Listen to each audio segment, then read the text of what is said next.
이처럼 장마철에도 폭염의 기세가 맹렬한데요.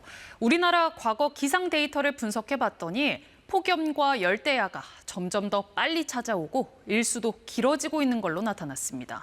이어서 신방실 기상 전문 기자의 보도입니다. 여러분, 해마다 여름이 더 뜨거워지고 있다고 느끼지 않으신가요?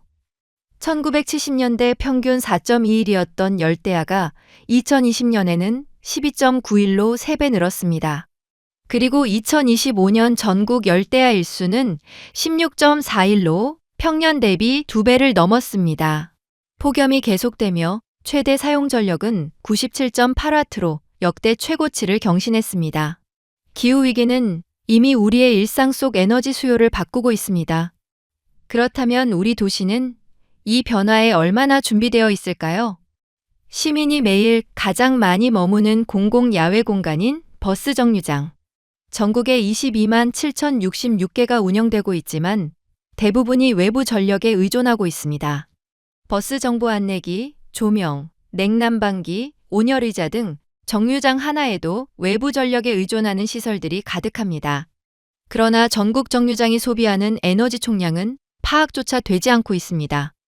그렇다면 시민들은 이 현실을 어떻게 바라보고 있을까요?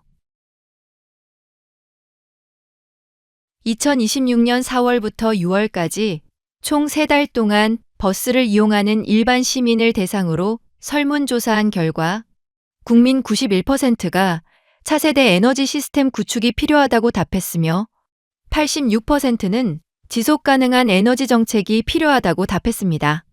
또한 시민들은 기존 버스 정류장에서 온열 환경, 안전, 시설 노후화 등 복합적인 불편을 경험하고 있습니다.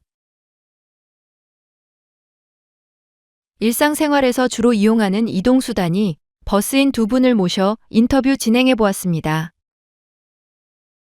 안녕하세요. 저는 대전에 거주하고 있는 30대 중반의 안대혁이라고 하고, 버스를 이용하게 된 계기는 8년 전에 차 사고가 좀 심하게 나서 트라우마 때문에 이제 버스를 타기 시작했는데, 뭐 택시 타는 것보다는 비용적인 것도 그렇고 내가 좀 더 부지런하면은 뭐 어디 이동하는데 지장 없겠다 해서 이제 타게 되었습니다. 이제 근무 출근을 할 때 이제 타는데, 뭐 대전에서 옥천으로 갈 때도 타고요. 대전 시내 돌아다닐 때도 타고요.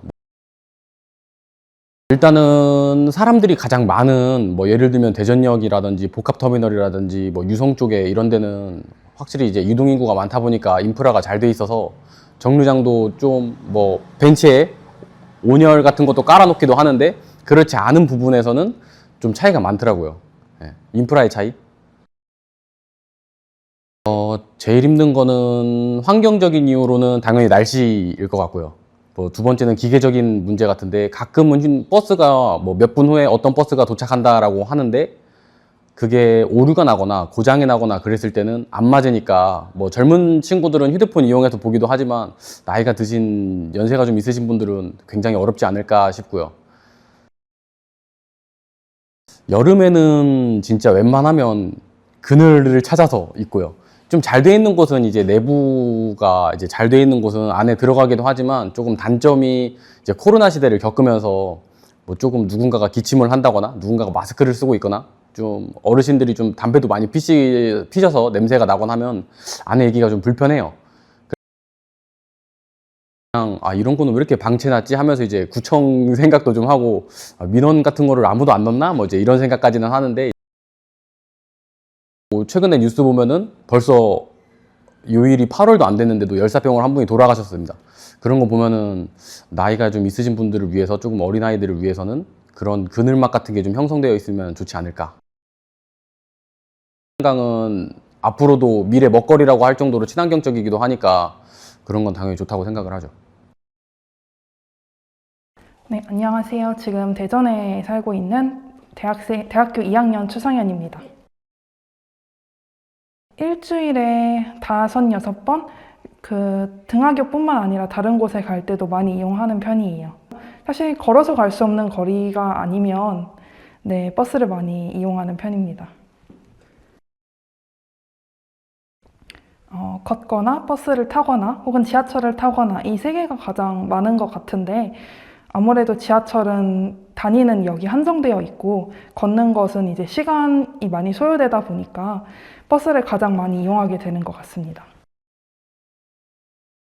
표지판 하나 걸려 있는 그런 정류장의 경우에는 조금 그늘도 없고 해서 네, 기상 이변이 있으면 조금 많이 불편하죠.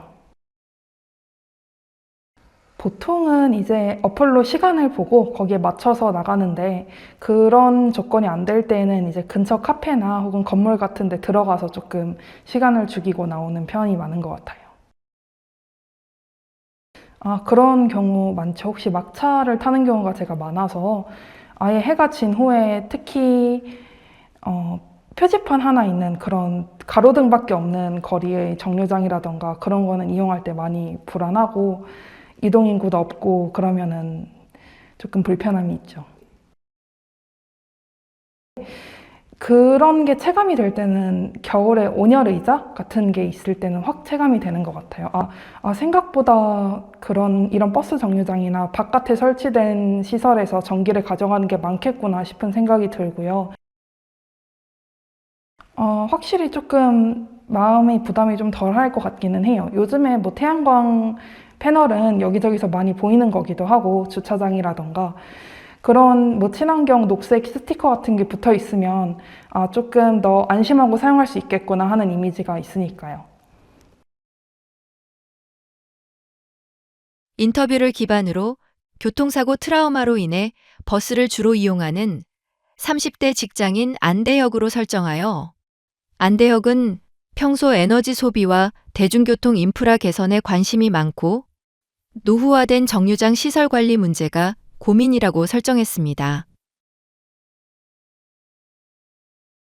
안대혁은 매일 버스를 이용하면서 정류장 5년 의자, 전광판, 조명 등이 전기를 소비한다는 사실을 체감하며 노후화된 시설과 에너지 낭비가 연결되어 있다는 문제의식을 갖게 됩니다.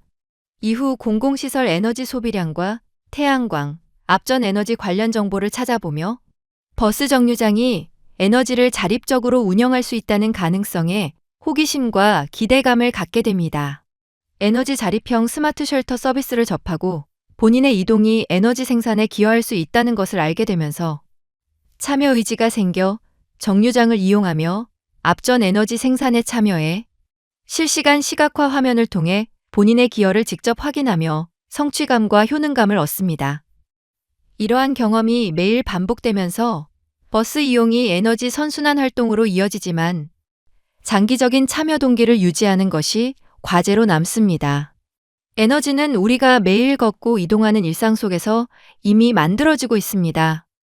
그렇다면 버스 정류장에서 소비되는 에너지를 시민의 움직임으로 직접 채울 수 있다면 어떨까요?